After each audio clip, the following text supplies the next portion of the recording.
Good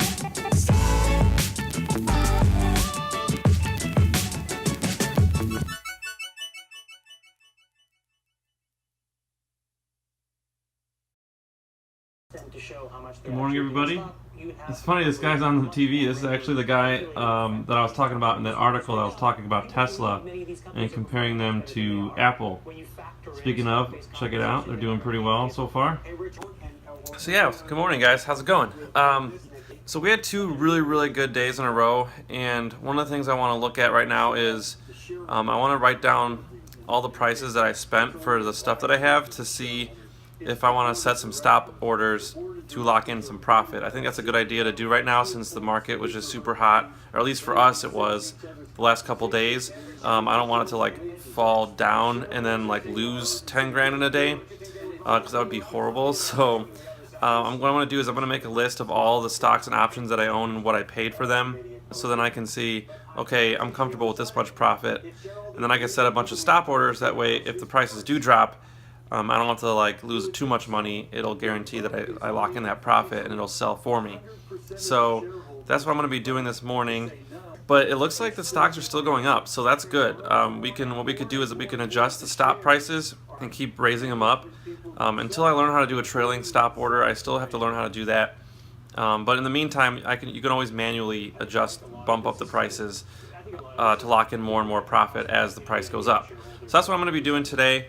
It's 7:45, so we got 45 minutes before the market opens. We'll check up on the market then, and then we will check back in the afternoon. Alright, so let's see how this lady pronounces the guy's name, because I cannot pronounce it. But they're about to talk to him right now. New York Stock Exchange, Jim Cramer joins us now. And Jim, we have Chamath Palihapitiya here, and yesterday at the Sony Alright, so I conference, guess he that's said how you that pronounce he's it. investing in Tesla convertible 2022 bonds. This is what we were talking about yesterday. To understand Tesla's business model, you need to be on psychedelic drugs. So I'm just wondering what your take So on Kramer's like, the yeah, method it's is. impossible to understand Tesla's business model. I don't think it's that hard to understand, to be honest, personally.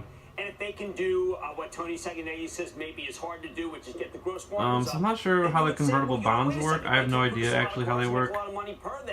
But I feel like you can make plenty of money in just investing in stocks and options anyways. But you can see Tesla's doing really well this year. We'll pause and see when they get to the good stuff.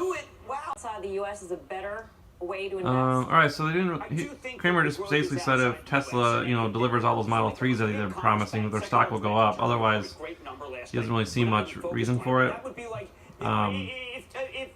That's pretty much what everyone's been saying, so nothing really new there. I thought they were going to talk to that guy, but they haven't talked. They just changed the subject, so oh well.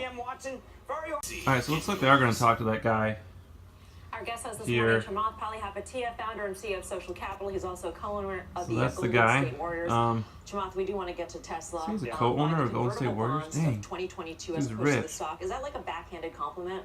Like, Tesla's great, except I do want the downside protection. No, I mean, I think the specific thing, and Jim. So we're talking about why he wants the bonds instead of just buying stock. Start to generate massive amounts of cash flow, and so why the convertible is beautiful is in this transition from consuming cash to generating it. The bonds give you the downside protection you want, with basically 95% of the upside exposure to the stock.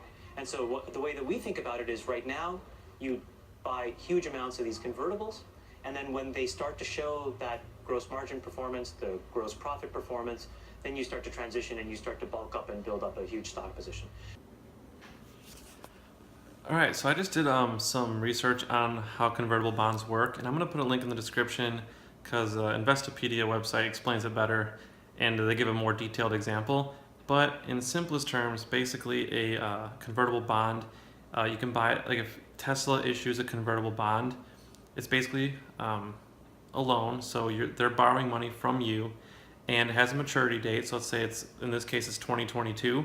So if you want to hold that bond until then, you're guaranteed to get your money back plus interest for holding on to that bond. Now, the reason it's called convertible is because you can convert that bond into a set number of shares, which is determined by a conversion ratio.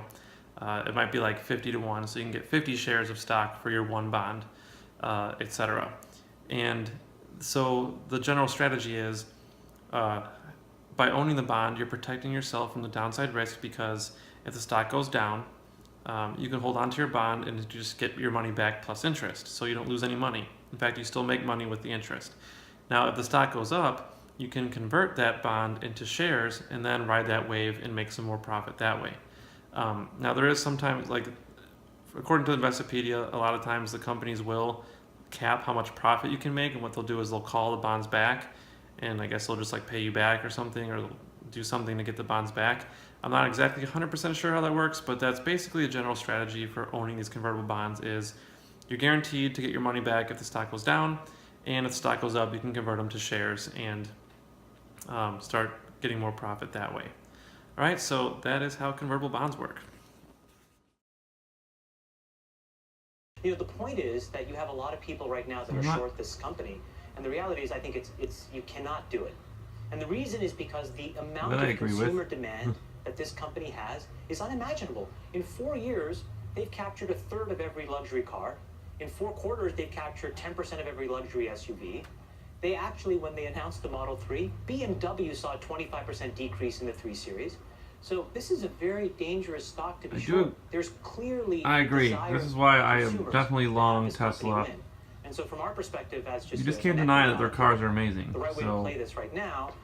How much more capital do you think they're going to need? So I think you know, management thinks it's about 10 to 15 billion. We think the worst case scenario is about 20, which is another reason why, you know, we think these bonds are fantastic, because it just creates just complete downside protection. Alright, so there's a really good explanation of why convertible bonds is a good play with Tesla, and also a good explanation of why Tesla is going to do so well. You know, I've been saying pretty much this entire time how much I love Tesla and how much I love their cars, so I think once everyone sees the Model 3 and all that, they're just going to fall in love, just like with the iPhone. So moving on, here's a screenshot here of the record highs for the S&P 500 and NASDAQ, so that happened on this day. Also, all the airline stocks were going up, even though United Airlines and American Airlines had that PR disaster. Their stock still went up, and you can see Carlos's expression. It kind of pretty much is my expression. I just don't understand how they could go up after all that happened. But I think that just kind of goes to show you that people really just care about themselves, and they kind of forget about everyone else over time. And then stock prices just kind of go back to where they were. So yeah, the rest of this episode, I'm going to talk about Ferrari and then wrap up the episode. Another thing I want to talk about is I just read an article about Ferrari and how they've been doing even better than Tesla in the past year. So I'm going to definitely be adding them to my watch list. So their ticker symbol is RACE. And definitely adding this bad boy to the list. Like, they've been just on a huge tear lately. And if you can see, they're much more affordable than Tesla as well. So let's just look at this. Actually, I'll post a screenshot of the chart that I saw in the article, so you can compare. You can see the comparison with Tesla. But if you also want to look here at their 1 year, I mean, look at that. Look at that. July 1, 2, 3, 4, 5, 6, 7, 8, 9, 10 months in a row of gains. That is phenomenal. That is just, and they just went public in 2015. So you notice I clicked the 5-year tab, but it only goes back to 2015 because that's when they had their IPO. They've been around since 1939, but they just went public in 2015. I remember that day too. Well, not the actual day, but I remember when it happened. It was a huge deal, and then their stock kind of dropped. But ever since it dropped, maybe like around February of 2016, it's just been on a massive tear. It's just been unreal. So I'm definitely going to look into buying some options for this if I can. Oh wow, so this is pretty cool. Even though they just went public, they are already paying dividends. So that's really cool. If you were looking to invest in just the stock, this would be a nice stock to own because they pay dividends and they have a huge growth potential. Analysts are still expecting them to go up a lot in the future. So if you're not yet able to buy options and you think Tesla's a little too expensive, this is the best alternative, I would say, if you're looking at a car stock to buy. Snickers, stop it. Alright, so, man, I've been freaking worthless today. Haven't hardly got any editing done, but it's already 3:10 p.m., so I think the market, well, it's closed, but I'm pretty sure everything's fully refreshed. So let's see how we did. We finished up $4,700, so a little less than a couple grand off of our high, but you know, definitely not complaining. Let's see. Yeah, so everything looks like it's refreshed already. Looks like our habit trigger price raised itself to $19.25, it looks like. Alright, so I did cut this part out of the episode, but these are the orders that I did place. I did 2 stop orders on the Apple and Zillow call options because I was pretty happy with my return so far. And so I decided to do that to lock in some of that profit. And then with Habit restaurants, I decided to try a trailing stop on quote order for the first time. And so I'm going to make another video on how that works, so don't worry about if you don't know what that is now. I will make another video in the future that explains what a trailing stop on quote order is and how to place one on Scottrade and how it can be a great tool for locking in more profits. I'm not sure if that's what it was earlier, but so that's definitely higher than when we started, so that's really cool. Alright, so let's see how we did individually. Looks like Apple, one of the calls went up a lot, about 2 grand. The other one only went up about 400. So about 2,400 bucks for that one. A little less than that. Tesla went up 1,600, Amazon 1,100, and the actual Apple stock about 100. The rest of them very minimal. And then as far as our losses go, not too bad either. Let's look at the individual stocks. We have Freedom Leaf, Tesla, Snapchat had a really good day today. But yeah, Tesla was our number 2 stock on the watch list. That's pretty impressive.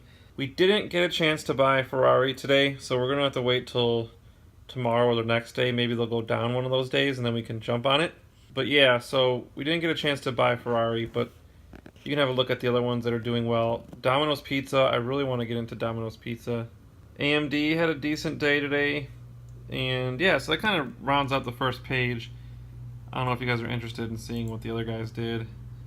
But there you can quickly see Square topping off the second page, which we own, so it's pretty good. I just added Priceline to the watch list because one of my friends was talking about that today, so I just thought I would add that. It's really expensive though. Like, look at that, 1,900 bucks a share. That's crazy. I'm surprised they haven't done a stock split by now. Nintendo lost a little bit today. And then we have, let's see, rounding off the bottom page, we have GoPro. Man, we're still waiting on GoPro to go up. They have not gone up yet. Twilio has just been taking a beating. Super glad we got out of that one. Seabay, we got out of that one too, so that was a good move. And Snickers is finally getting comfortable. Alright, so I haven't looked at any news articles today, but if I do find anything interesting, I'll add it at the end of the video. But if I don't, we'll just wrap it up here. So if you did like this video, please hit that like button and subscribe if you haven't already. And if you have any beginner's questions about investing, please comment below and I'd be happy to answer them. And other than that, yeah, I hope you guys had a fantastic day, and we will be back at it tomorrow. So until then, take care, guys.